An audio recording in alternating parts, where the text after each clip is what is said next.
마음을 열고 가족 치킨 게임을 막자 이렇게 치킨 되네요. 게임이 뭐예요? 일단 먼저 말씀드릴 건 네. 우리가 가족 치킨 게임 얘기 나왔는데요. 가족도 좋은 말이고 치킨도 좋은 말이고 네. 게임도 좋은 건데 네. 가족 치킨 게임은 참으로 안 좋습니다. 결국은 누군가 하나 이길 때까지 모든 희생을 무릅쓰고 계속 다투게 되는 이런 양상. 그래서 누구도 사실은 승자가 없는 거죠.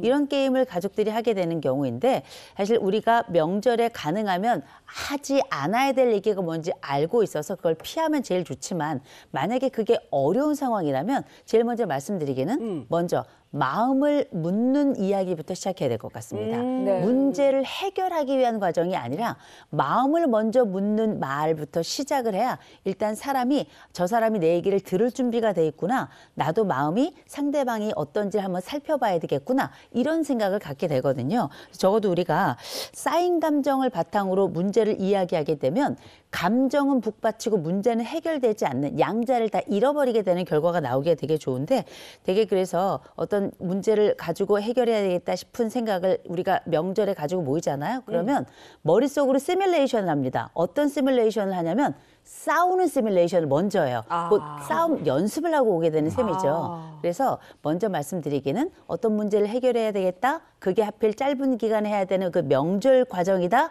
그렇다면 제일 먼저 해야 될 건 어떤 문제를 해결할지가 아니라 어떤 마음에 관련된 이야기를 먼저 물어볼까를 생각했으면 좋겠습니다. 네. 진짜 그런 것 같아요. 나와 가까운 가족이라도 내 마음 속속들이 알 수 있지는 않잖아요. 그쵸. 남편도 모르는데. 근데 남보다 더 이렇게 서운하게 느껴진 게 뭐냐면 나는 이렇게 생각했는데 나 언니 반대야. 야, 너 그건 아니지 않아? 정말 짜증나거든요. 그렇죠. 반대 딱 가게 되면. 네네. 그 그래도 마음이 명절에 다투는 가족들 얘기를 가만히 들여다보면 그날 뭐 하루 이틀 서운하고 감정 상해서 다투는 게 아니더라고요. 그렇죠. 이미 오래전부터 쌓였던 감정이 그날 딱 얼굴 보면서 뭔가 터지듯이 팍 터지는 그런 느낌으로 싸우시더라고요.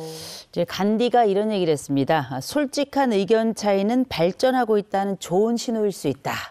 이런 얘기했는데 너무 솔직한 건 그렇지 솔직하면 않아요. 안 돼요. 안 너무 솔직한 거. 무서워요. 네. 그래서 우리가 가족은 충분히 언제든 이해할 수 있을 거라고 생각하고 공격적인 발언을 하는 걸 우리가 일상적 공격성이라고 부르는데요. 근데 분명한 건 누구든지 인간관계에서 마음 상하는 과정은 똑같습니다. 그 사람의 수치심이라든지 아니면 그 사람의 여러 열등감이나 이런 것들을 건드린다면 반드시 이건 불편에다가 긴장까지 유발하는 거거든요.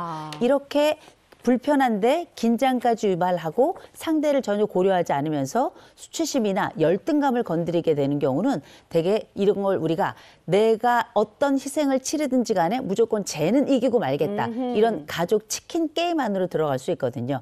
최악의 상황뿐만 아니라 영원히 가족을 잃어버리게도 할 수 있는 그게 바로 가족 치킨 게임이니 먼저 기억할 건 그의 마음이 어떨지에 대한 첫 번째 고려 중요할 겁니다. 근데 이게 봉합이 안 되는 걸 막 벌리기만 하면요. 네. 가족 관계가 정말 최악으로 치달을 수 있거든요. 맞아. 네. 이게 어느 정도 이게 수습 단계까지 내가 생각을 해놓고 벌려야 된다. 맞아. 네. 그리고 또 가족 중에 다툴 때 이런 분 계세요. 내가 뭐 그때 그래서 좀 서운했다 이렇게 얘기를 하면 듣지는 않는 거예요. 그래. 아니 그래서 결론이 뭐냐고. 너가 말하고 싶은 결론이 뭐야. 이렇게 대화하시는 분들이 계신데 맞아. 이런 분들한테 좀 어떻게 하면 좋을까요? 안 들으려고 하는 분에게는 방법이 없습니다. 다만 분명한 건 내가 서운했다 이렇게 말씀하시는 분이 계시면 그래도 그분은 한쪽에서 마음을 움직일 수 있거나 양해하거나 혹은 이 상황을 조금 부드럽게 가고자 하는 의지를 가지고 계신 분이 있다는 거예요. 전 이건 굉장히 가족 가운데 이런 분이 있다는 건 좋은 일이라고 생각을 하고요. 대신 보면 가족들 가운데 특별히 이렇게 내가 불공평하다고 느끼거나 아니면 성질이 굉장히 급한 분들이 계세요. 이런 분들 같은 경우에는 제일 먼저 그래서 결론이 뭐야? 혹은 본인이 생각하는 결론을 먼저 말하는 경우가 되게 많거든요.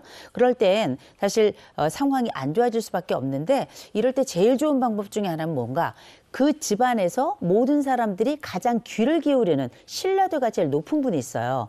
그런 분이 한 분 있어서 조율을 해주시면 사실 가장 속도도 조율하고 동시에 말투도 조율하고 순서도 조율해 가면서 그나마 회의처럼 그나마 안정적으로 의견이 잘 진행될 수 있도록 이렇게 진행이 가능한데 그게 어려운 경우에는 사실 그게 좀 문제가 그때부터 조금 복잡해지긴 합니다만 그 가운데서도 내가 적절한 리더가 없다 하더라도 가족 중 제일 따뜻하게 마음을 물어볼 수 있는 일명 온도가 있는 말들을 먼저 물어보는 게 좋아요. 내가 오늘 이를들어서 오늘 우리가 상속에 관련돼서 혹은 증여에 관련돼서 이야기를 한다 하면 보통 상속 증여하면 내 거 챙기기 바꿨거든요. 맞아요. 그 얘기 나는 마음에 한번 생각해 보니까 마음이 조금 부모님 생각하니까 좀 짠하던데 어땠어?